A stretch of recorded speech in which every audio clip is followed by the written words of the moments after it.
வணக்கம் நண்பர்களே, நாம் இன்னைக்கு ஒரு சிந்தனை கதை பார்க்க போகிறோம். வாங்க கதைக்குள்ளே போகலாம். ஒரு குறுநில மன்னன் தன்னோட நாட்டை நகர்வலம் வந்துட்டு இருந்தான். அப்போ அங்கே இருந்த பிச்சைக்கார துறவி ஒருத்தர் மன்னன்கிட்ட பிச்சை கேட்டான். அப்போ மன்னன் அவனை பார்த்து என் அமைதியை கெடுக்காத அப்படின்னு சொல்லி விரட்டிட்டான்.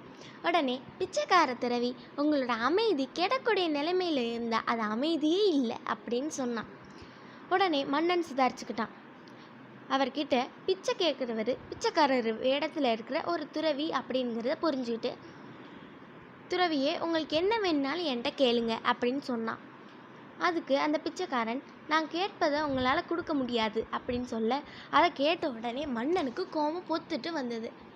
மன்னன் நகர்வலத்தை நிறுத்தினான். பிச்சைக்காரனை அழைத்து கொண்டு அரண்மனைக்கு போனான். இப்போ சொல்லுங்க, உங்களுக்கு என்ன வேணும் அப்படின்னு சொன்னான். உடனே பிச்சைக்காரன் தன்னோட பிச்சை பாத்திரத்தை காட்டி, இது நிறைய தங்க காசு போடுங்க அப்படின்னு சொன்னான். இவ்வளோதானா அப்படின்னு கை தட்ட அங்கிருந்த காவலாளிகள் ஓடி வந்தாங்க.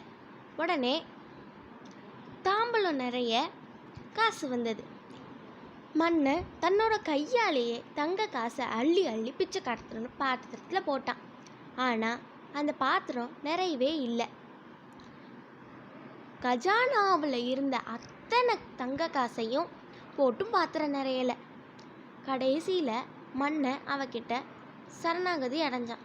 அப்போ அந்த பிச்சைக்கார துறவி சொன்னான், அரசே, இந்த பிச்சை பாத்திரத்தை உங்களால் மட்டும் இல்லை, எப்பேற்பட்ட சக்கரவர்த்தியாலும் நிரப்ப முடியாது அப்படின்னு சொன்னான்.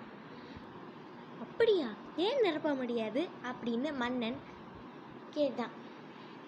அதுக்கு பிச்சைக்காரன், இது சாதாரண பாத்திரம் இல்லை, பேராசையோடு வாழ்ந்து தன்னுடைய ஆசை நிறைவேறாமல் செத்து போன ஒரு மனுஷனோட மண்டவோடு அப்படின்னு சொன்னான்.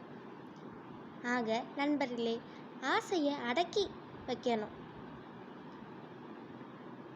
மனநிறைவோடு வாழணும், பூமியே சொர்க்கம். அதே போல ஆசையை வென்று ஒதுக்கிய மனிதனே மகானாகிறான். நன்றி.